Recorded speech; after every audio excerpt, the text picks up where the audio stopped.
تو جب دنیا کا آپ دیکھتے ہیں کہ جناب یہ عیب ظاہر کرنے کے قابل نہیں ہے، تو یار حشر کا بھی تو تھوڑا خیال کرو نا۔ اگر وہاں بلایا جائے کہ فلاں بے نمازی ہے تو کیا عزت رہے گی؟ وہاں کیا باپ کا نام نہیں آئے گا؟ وہاں کیا ماں کا نام نہیں آئے گا؟ تو اس واسطے جہاں آپ دنیا کے لحاظ سے اپنے بچے کا مزاج بناتے ہیں، تربیت کرتے ہیں، خدا اس کا جو ہے نا یہ دینی اعتبار سے بھی بچے کی تربیت کیا کریں۔ امام حسن رضی اللہ تعالیٰ عنہ فرماتے ہیں حضرت علی رضی اللہ عنہ جب نماز پڑھنے کے لیے جاتے تو لوگوں کے دروازوں پر چھڑی سے ہلکے ہلکے ایسے مارتے جاتے، اٹھو اٹھو نماز پڑھ لو نماز پڑھ لو۔ آپ صدا دیتے جاتے، الصلاۃ خیر من النوم، اے لوگوں آؤ نماز نیند سے بہتر ہے، آپ دروازوں پر دستک دیتے جاتے۔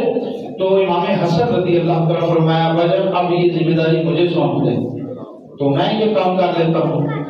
تو حضرت علی رضی اللہ تعالیٰ کی آنکھوں میں آنسو آ گئے، کہنے لگے اے حسن بیٹا تم نے وہ ٹائم نہیں دیکھا، میں نے دیکھا ہے۔ نبی کریم صلی اللہ علیہ وسلم کو دیکھا کہ اللہ کے رسول کہیں بھی 2 منٹ بھی مل جاتے لوگوں کے، جب کافرے آتے تو آپ فرماتے تھے لوگوں مجھ سے توحید کی باتیں سن لو، مجھ سے توحید کی باتیں سن لو، میں سنانا چاہتا ہوں۔ حضرت علی شیر خدا رضی اللہ عنہ فرماتے میں نے وہ زمانہ دیکھا ہے، اور فرمایا وہ لوگ حضور صلی اللہ علیہ وسلم کو طرح طرح کی تکلیفیں دیتے، زد و کوب کی بھی کیا جاتا، طائف کے میدان میں جناب پتھر بھی مارے جاتے، لمبہان بھی کیا جاتا، لیکن آپ نے کسی لمحے میں بھی یہ نہیں کہا کہ میں یہ کام چھوڑ دیتا ہوں، اب یہ تمہاری باری ہے تمہاری باری۔ ابھی تک احسن میرے زندگی میں میرے جسم میں سانس ہے، جب تک ہے میں لوگوں کو دین کی دعوت دیتا ہی رہوں گا، میں لوگوں کو دین کی دعوت دیتا رہوں گا۔ تو ہم بھی حیدر کرار کے ماننے والے نہیں، ہم شیر خدا کے نعرے نہیں لگاتے۔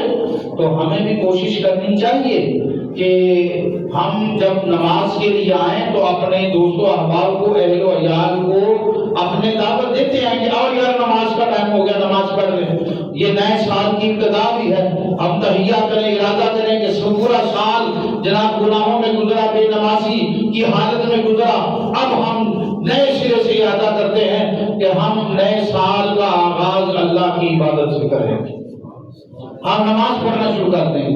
اگر فجرانہ نماز پہلے سے ادا کرتے ہیں تو ہم نیت کر لیں کہ ہم تہجد بھی پڑھنا شروع کر دیں۔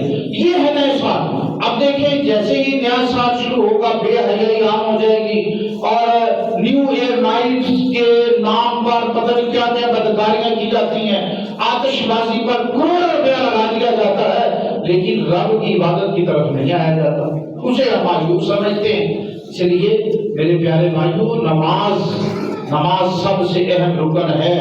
عزیزان گرامی قدر حضرت علی حیدر کرام رضی اللہ تعالیٰ عنہ سے روایت ہے، اور دیگر ائمہ سے روایت ہے، صحابہ کرام رضوان اللہ علیہم اجمعین سے روایت ہے۔ آپ فرماتے ہیں کہ ہم مسلمان اور کافر میں فرق کرنے والی چیز نماز سمجھتے تھے۔ ہم مسلمان اور کافر میں ڈفرینس جاننا ہوتا نا، مسلمان کون ہے اور کافر کون ہے، ہمیں پتہ چل جاتا جو نماز پڑھ رہا ہے وہ مسلمان ہے، جو نہیں پڑھ رہا وہ کافر ہے۔ اور ایک حدیث مبارکہ میں تو یہاں تک آیا، جانے جانا صلی اللہ علیہ وسلم نے ارشاد فرمایا من ترک صلاۃ متعمدا فقد کفر جہازا، جس نے ارادہ تن نماز کو چھوڑ دیا اس نے کھلا کفر کیا۔ من ترک صلاۃ متعمدا فقد کفر، جس نے ارادہ تن نماز کو چھوڑا اس نے کفر کیا۔ ائمہ کرام کا اس میں مختلف آراء ہیں، یہاں تک لکھا گیا کہ ائمہ اربعہ کے نزدیک کہ بے نمازی جو جان بوجھ کر نماز کو چھوڑتا ہے اور اس کا انکار کرتا ہے وہ دائرہ اسلام سے خارج ہو جاتا ہے۔ وہ کہتا ہے جی دین میں نماز ہے ہی نہیں، نماز کا سرے سے انکار کر دیتا ہے۔ جو نماز کا انکار کرتا ہے وہ اللہ کے حکم کا اعتبار کرتا ہے۔ اب دیکھیے قرآن مجید میں بہت سے بیسیوں مقامات ایسے ہیں، مختلف طریقوں سے مختلف چیزوں کے ساتھ اللہ پاک نے نماز کی عظمت کو اور نماز کی ادائیگی کو لازم قرار دیا۔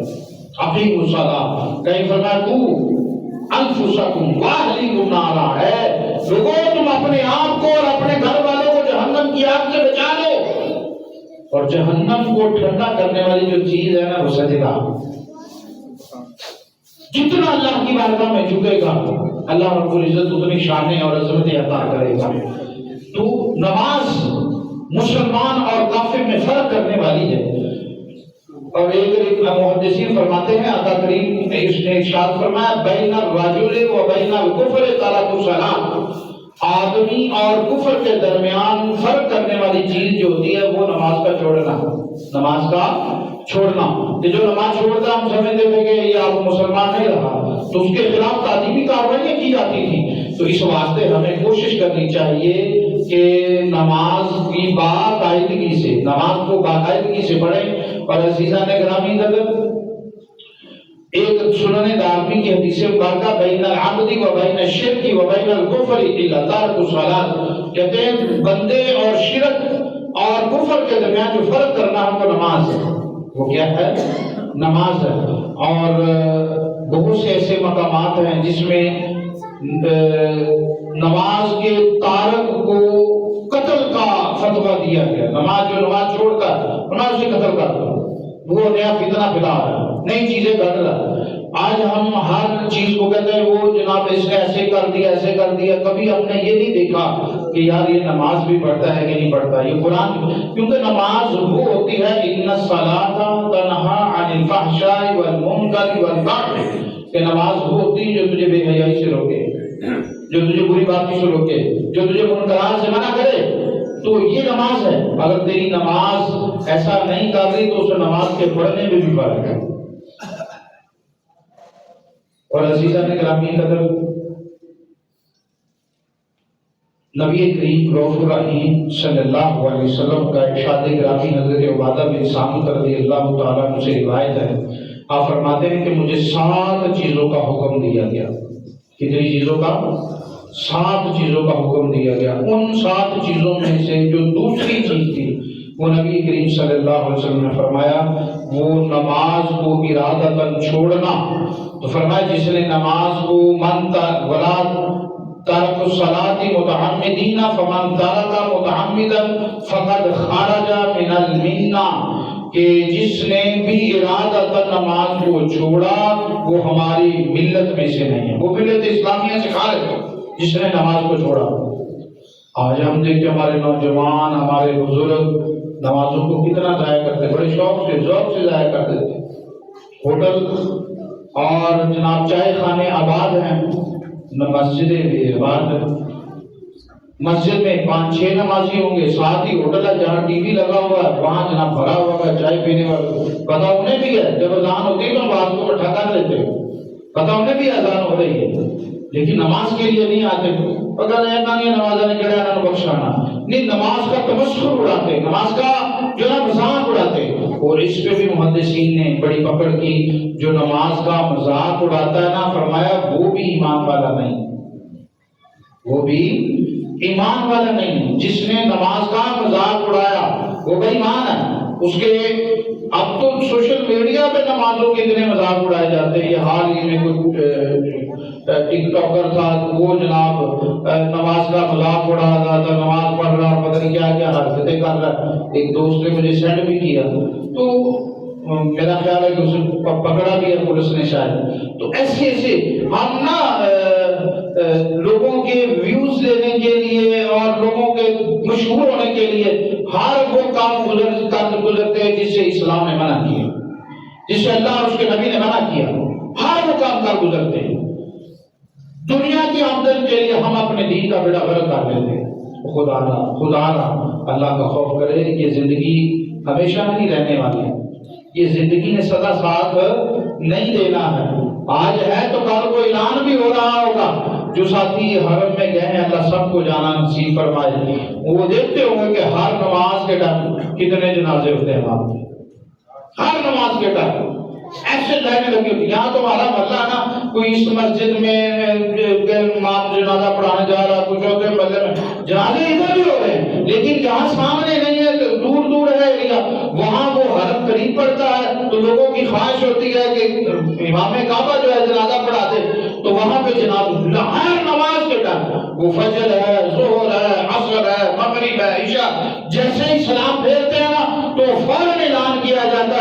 کہ ابھی جناب بچے کی یا بڑے کی نماز جنازہ ادا کی جائے گی تو اپنی صفوں کو درست کر، ہر نماز کے ٹائم اتنے جنازے نکل رہے ہیں۔ تو آج ابھی، اور ہم نے بہت سے نوجوانوں کو دیکھا جن کی جوانیوں پہ زمانہ رش کرتا ہے، لیکن آج دیکھیں ان کی قبروں کے خطبے بھی موسیقی ہو گئے ہیں۔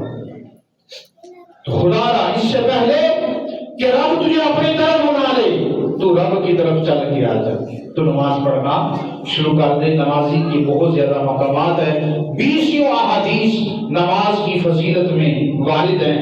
عزیزان گرامی قدر اور جانے جانا صلی اللہ علیہ وسلم نے ارشاد فرمایا، ترمذی شریف کی حدیث مبارکہ، ان اول ما یحاسب به العبد یوم القیامۃ من عمله صلاته۔ ایک اور جگہ پہ فرمایا، اول من سئل الصلاۃ، کہ قیامت کے دن جو سب سے پہلا سوال ہوگا نا بندے سے، وہ کیا ہے؟ نماز۔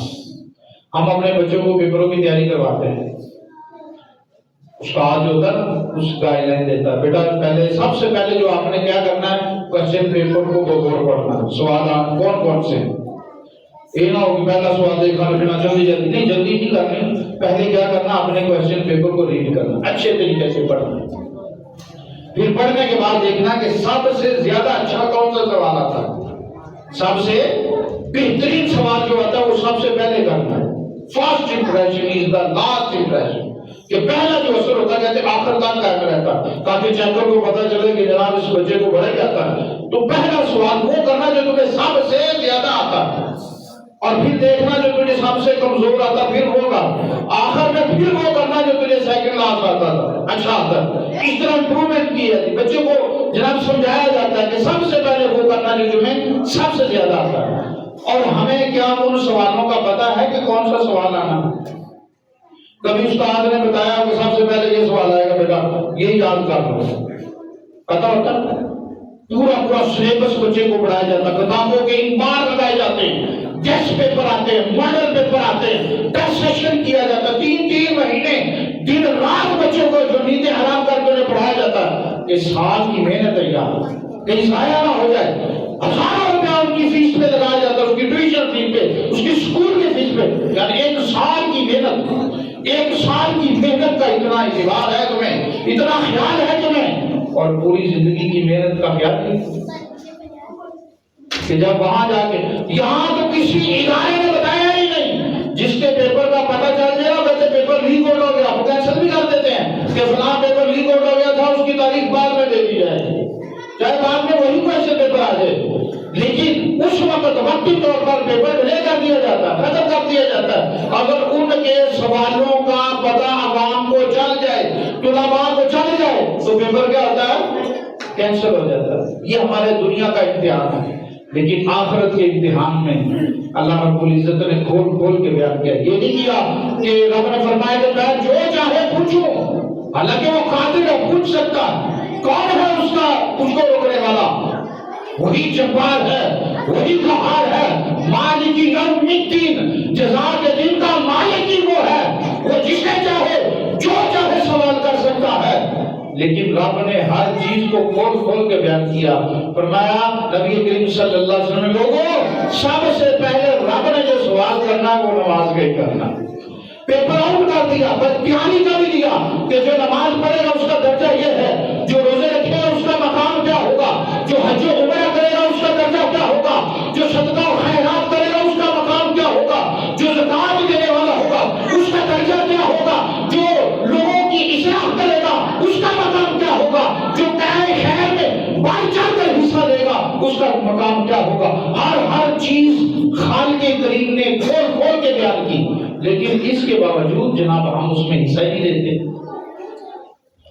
اور جس چیز کا پتا ہے کہ دنیا میں ایک بچہ 16 سال تعلیم حاصل کرتا ہے، 16 سال، یہ 16 سال تو میں ظاہری بتا رہا ہوں زیادہ لگ جاتے ہیں، 16 سال تو تب لگیں گے جب کلاس 1 سے شروع ہو، ہمارے ہوتی پلے نرسری پریپ کہیں پہ KG کلاسز بھی آتی ہیں، مونٹیسری بھی شروع ہو جاتی ہیں، 3-4 سال تو وہ شروع میں 1 میں آنے تک لگ جاتے ہیں، تو 19-20 سال لگا لیں کہ جب بچہ جناب 22-23 سال کا ہوتا ہے پھر جا کے اپنے میں پہنچتا ہے۔ کہیں 25 سال کا بچہ ادھر ایم میں پہنچ رہا ہے، کہیں 27 سال کا بچہ پہنچ رہا، تو 16 کلاسیں کرنے کے لیے اب جس نے وہ 16 جماعتیں کی، ایم اے کیا کسی بھی شعبے میں، اس نے ماسٹر کیا، وہ ایم اے انگلش کیا ہے، کیمسٹری کیا ہے، بایو کیا ہے، میتھ میں کیا، کسی بھی شعبہ زندگی میں اس نے ماسٹر کر لیا، کیا اس کے بعد اس کو اس اسکیل کی اس درجے کی جاب مل جاتی؟ نہیں۔ ہر ایک کو ملتی نہیں۔ سفارشیں، تعلقات بہت زیادہ محنتی ہے نا، تو وہ گڈ لک بن بھی جاتی ہے، لیکن بعض اوقات ایسا ہوتا ہے کہ میٹرک میں کہیں بھی سیکنڈ ڈویژن آ گئی نا، 4 مین چیزیں ہوتی ہیں، matric, F A, B A, M A, 4 سندے، ان 4 میں کہیں بھی سیکنڈ آ گئی نا، اس کو نوکری کے لیے پرابلم پڑ جائے کہ جہاں فرسٹ ڈویژن والوں نے اپلائی کیا اور سیکنڈ والے کو کوئی دیکھتا کوئی نہیں دیکھتا، ہاں کوئی بڑے درجے کی سفارش بن گئی تو وہ نلائقوں کو علوموں کو پکڑ کے اعلیٰ عہدے پہ بٹھا دیتے ہیں، جس طرح اقبال نے کہا اے زاغوں کے تصرف میں عقابوں کا نشیمن، کہ جہاں عقاب بیٹھتے تھے اب وہاں کوے بیٹھے ہوئے، تو بہت زیادہ بہت کم جب سفارشیں آ جائے، ورنہ جہاں جو اے پلس والوں نے اپلائی کیا ہو وہاں پہ سیکنڈ والوں کو کوئی دیکھتا نہیں، یہ دنیا داری کا معیار ہے، یہ دنیا داری کا بات۔ میں نے ایسے بھی ساتھی دیکھے ہیں کہ ہر سبجیکٹ میں ہائی فرسٹ ڈویژن ہے، لیکن سندے لے کے گھوم رہا ہے، کوئی عہدہ نہیں مل رہا، کوئی عہدہ۔ لیکن دیکھیں رب کریم نے کہا، رسول دیکھیں فرمایا کہ جہاں یہ نہیں ہے کہ پچھلی زندگی گناہوں میں گزری تو اب اس نے نیکی کی تو معیار نہیں ہے، وہاں تو ہے کہ کسی میں بھی نمبر کم آ گئے تو داغ لگ گیا، جہاں جتنا بھی ان گناہوں پہ رویا اللہ ان گناہوں کو بھی نیکیوں میں بدل دیتا، رب کریم ان گناہوں کو نیکیوں میں بدل دیتا، گناہ تو معاف کر دیے، گناہ کو تعداد جتنی نیکیوں میں بدل دیا گیا، پھر اس کے درجے بھی بلند کر دیے، جتنا رب کی بارگاہ میں جھکتا ہے اللہ درجے اتنے بلند کر دیتا ہے، رب مقام اتنا زیادہ دے